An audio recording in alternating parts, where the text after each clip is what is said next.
साथियों, आज मैं बात करने जा रहा हूं अग्निपथ वर्सेस अग्निवीर, जो भारत सरकार के द्वारा थल सेना, जल सेना और वायु सेना के अंदर अग्निपथ की योजना लाई हुई है। और उसके विरुद्ध में देश के अनेकों कोनों पर रेलगाड़ी जलाई जा रही हैं, बस जलाई जा रही हैं, सरकार की इमारतों को ध्वस्त किया जा रहा है, बाजारों को बंद किया जा रहा है, भारी संपदा का नुकसान किया जा रहा है। साथियों, आप भारतवासी हैं और भारत की संपदा पर आप सभी का अधिकार है। इसलिए मैं करबद्ध निवेदन करता हूं आप सभी से कि भारत की संपदा को नुकसान ना पहुंचाओ। ये बापू का देश है। इसमें जब हम गुलाम थे, जब अंग्रेजों का शासन था, उस समय पर भी सत्य और अहिंसा से उस लड़ाई को जीता गया था। आज भी आपके पास में अनेकों टूल्स हैं। आप ज्ञापन दे सकते हैं, आप आंदोलन कर सकते हैं, आप शांति व्यवस्था बना करके और अपनी बात को प्रधानमंत्री, मुख्यमंत्री और राष्ट्रपति तक पहुंचा सकते हैं। आप स्वतंत्र हैं, आपको स्वतंत्रता का अधिकार है। देश में अनेकों बार अनेकों प्रकार की पॉलिसियां आई, कई बार किसानों ने भी इसका विरोध किया और वो बिल भी वापस लेने पड़े। हो सकता है कि आप जो कह रहे हैं, मैं उसमें पॉजिटिव और नेगेटिव एस्पेक्ट पर आपसे बात करना चाहता हूं, क्योंकि मैं डिजास्टर मैनेजमेंट का आदमी हूं।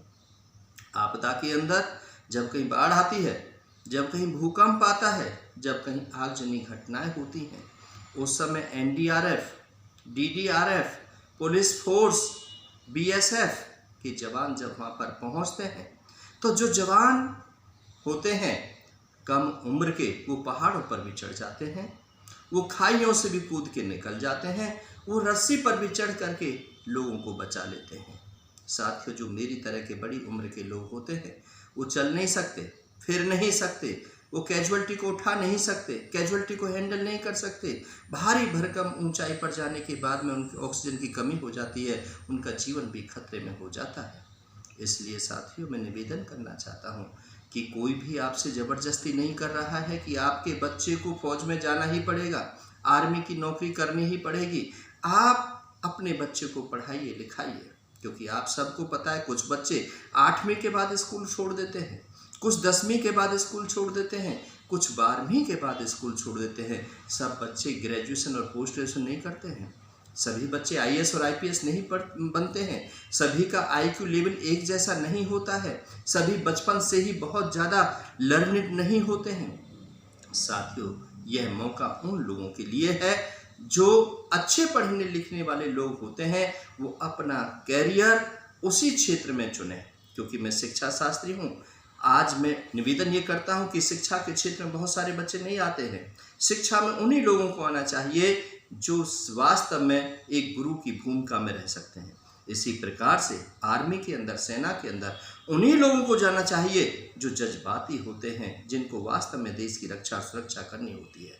लेकिन साथियों, मैं सरकार से एक और निवेदन करना चाहता हूँ कि जो 4 साल की जो नौकरी है, इसमें यदि कहीं पर उनको लड़ाई करनी पड़ती है और उसमें कहीं पर उस मौत का सामना करना पड़ता है, तो वो आदमी पीठ दिखाने की कोशिश करेगा, सीने पे गोली खाने की कोशिश नहीं करेगा। क्यों? क्योंकि उसे पता है कि 4 साल में मृत्यु के बाद में मेरे परिवार का भरण पोषण करने वाला कैसे होगा। यदि मेरा विवाह शादी हो गया है तो मेरे बच्चों का कौन होगा, मेरे माँ बाप का कौन होगा, मेरे घर का कौन होगा। लेकिन पहले जो सेफ्टी और सिक्योरिटी सेना के जवानों को दी जाती थी, तो उनको ये पता होता था कि हमारे पास में 16 साल हैं और इन 16-17 साल के अंदर हमारे घर में इतना पैसा आ जाएगा और उसके बाद जो हमें मिलेगा, हमारे परिवार की परवरिश भी होगी, कहीं चलेंगे तो रेल का आरक्षण भी होगा और उसके बाद पेंशन भी आएगी और हमारी बहुत सारी सुविधाएं ऐसी होंगी जो वेतन भत्ते के अलावा मिलती है, उनसे हमारे परिवार को भी गुजर होती रहेगी। तो यदि इस 4 साल के अंदर भी इस प्रकार का कुछ ऐसा होता है, तो हो सकता है कि आदमी सीने पे गोली खाने की कोशिश कर ले, अदरवाइज तो वो चापलूस बन जाएगा।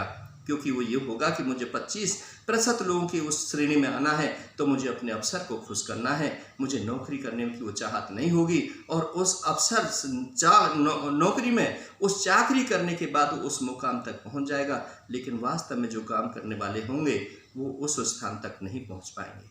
तो साथियों, मैं समझता हूँ, आपकी पीड़ा को भी समझता हूँ, सरकार की नीति को भी समझता हूँ, लेकिन सरकार की नीति यदि आपको अच्छी नहीं लगती है तो उसका शांतिपूर्ण विरोध करें। और वैसे सभी नीतियाँ अच्छी होती हैं यदि उसके पॉजिटिव एस्पेक्ट पर सोचते हैं, क्योंकि सारा देश पढ़ा लिखा नहीं है, सभी किसान नहीं बन सकते हैं, सभी फौजी नहीं बन सकते हैं, और सभी पढ़े लिखे लर्नेड प्रोफेसर डॉक्टर नहीं बन सकते हैं। हर किसी का फील्ड अलग अलग होता है।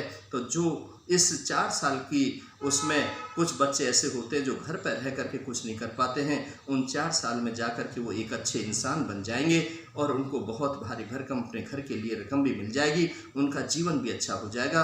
क्योंकि सभी लोग तो खिलाड़ी नहीं हैं, सभी लोग अनाड़ी भी नहीं है, इसलिए कुछ लोग हैं जिनके लिए यह बहुत अच्छा अवसर है, अपॉर्चुनिटी है, तो उनको मत खोने दीजिए। और सबका ठेका कोई भी व्यक्ति नहीं ले सकता है। एक घर का मुखिया भी अपने घर का ठेका नहीं ले सकता है, तो पूरे देश का ठेका कैसे ले सकते हैं। इसलिए साथियों, इस जो आगजनी घटना हो रही है इस पर काबू पाइए, देश की अर्थव्यवस्था को बचाने की कोशिश कीजिए, देश की आर्थिक स्थिति को सुदृढ़ करने की कोशिश कीजिए, देश के बारे में समझिए और देश का जो नेतृत्व कर रहे हैं उनको भी समझने की कोशिश कीजिए। इन सब बातों पर मैं आपका सबको धन्यवाद देता हूं और निवेदन करता हूं कि मेरी बातों पर गौर करें और इसको आगे से आगे इस वीडियो को भेजें। बहुत बहुत शुक्रिया, बहुत बहुत आभार।